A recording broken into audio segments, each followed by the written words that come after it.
Hey guys, Joe here. And I want to talk about a subject, and it's kind of been on my mind for the last few days. And that subject is fuel economy. Specifically, a concept that is actually applied more in business than it is in personal life. But I still wanted to go over it so that you understand where I'm coming from in this video. Otherwise, it would just seem like a completely out of context thing. And I don't do anything like that on this channel. Look what I can do. We're going to be using the screen because I prepared a few slides for us. And yeah, let's just get into it.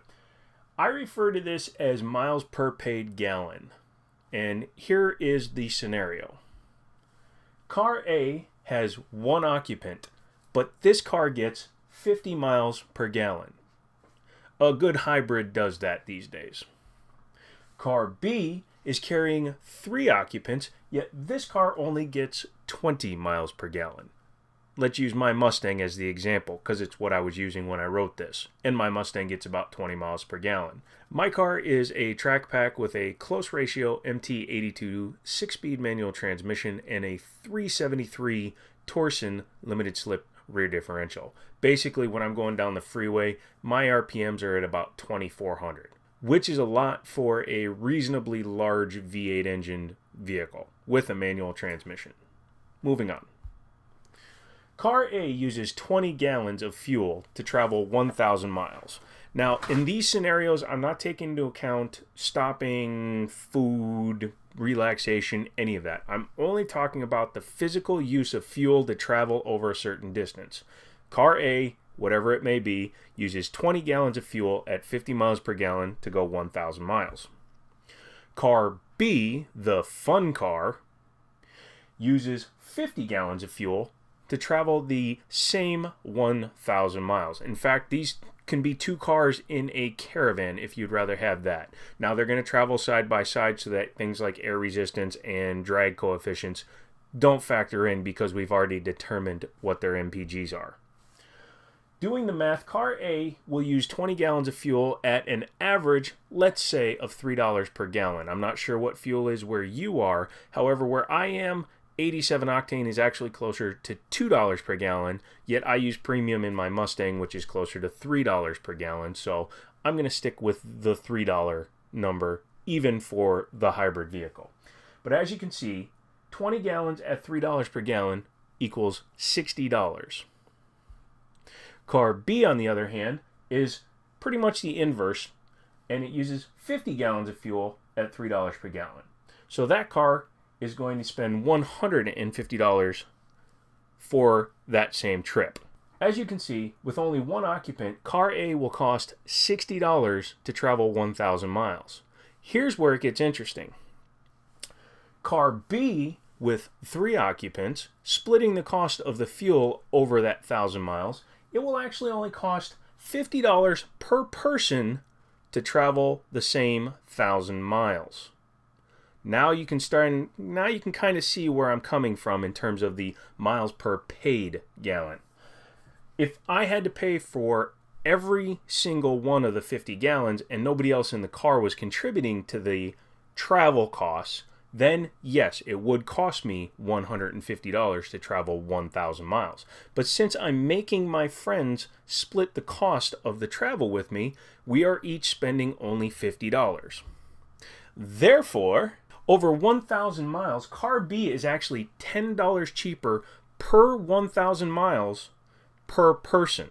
With only the fuel as the factor in the differences between the 2 cars, you can see how Car B, the fun car with 3 people in it keeping each other enjoyed, is a better value than Car A, even though Car A gets 2.5 times better fuel economy on paper.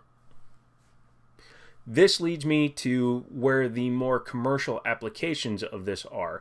This also qualifies for any business that transports any kinds of items over any kind of distance in comparison to if it was sent as an individual item. For example, we're going to use bus line X. No particular bus line, just bus line X. As you can see, I'm using a number of 100 passengers per bus. It's probably lower, but again, this is all an exercise in numbers to explain how something works. Let's say that each bus gets 10 miles per gallon from their diesel engines. They probably get a little bit more because over-the-road buses actually are geared for freeway speeds, which will allow them to get slightly better fuel economy than if they were just tooling around the city. But in order to go 1,000 miles at 10 miles per gallon, that vehicle will use 100 gallons of fuel. Diesel fuel is pretty comparable to what high-performance fuel costs for gasoline cars, so I'm using the $3 per gallon rule again. So 100 gallons times $3 per gallon equals a total cost of $300 for that one bus to travel 1,000 miles. With me so far? Here's where it gets super interesting again. $300 divided by 100 passengers means that the total cost per passenger per 1,000 miles is only $3. Now, obviously, a bus isn't only going to charge you $3 to take you 1,000 miles. Typically, they'll have baggage costs and reservation costs. Even those super bus lines that have a $1 fare, it's usually between a very short distance in order to mitigate that cost. However, you can see why you can go from the top of Maine down to Myrtle Beach for $60. So as you can see, when you spread the cost out over more people, it actually brings the total cost per person way down. What does this have to do with your personal life? Well, need I say more? You can get a 700 horsepower car and carry 3 people, and you'll technically be at a lower cost to run per mile than a 50 mile per gallon hybrid vehicle. Now, obviously, I'm not taking into account the cost of the vehicle or the cost of the maintenance for the vehicles. I'm just talking about its individual cost per mile per person, period. So I hope that made it pretty simple for you to understand where I was coming from, and it's kind of a obscure thing to even be talking about, but it's been in my brain for 4 days, and I needed to get it out. And I figured it'd be fun to use my screen mirroring and, kind of look like I knew what I was doing. So yeah, if you have any comments, leave them down below. If you have any questions, leave those down below. If you would like to know more about weird stuff like this, stuff like cost per mile or unit costs, and in fact, I could even go into a long speech on how it costs more to build a hybrid and ship it over from wherever, Japan, than it would be to just buy a car that's already here in the United States and drive it till the wheels fall off. I'd be willing to do that because I've actually done that research before. But we'll leave that for another video.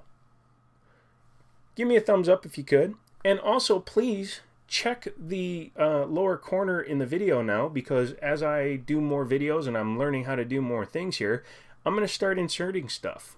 I want to become more professional. This is, obviously a step in that direction. So please, constructive criticism will be welcome. Find the subscribe button. Show it some love. Stroke it tenderly. Tell it that you love it. And then in the morning you can leave it. And one last thing before I go, if you like the tech videos and you'd like to see other ones, go ahead and click on one of these boxes here. Now that I've kind of figured out how to start adding in these end titles and things like that, I might as well, try to use them to my benefit. Not gonna lie, I'm shelling myself out here. That's why I always say, hit that subscribe button. So, yeah. And until next time, I'll talk to you later.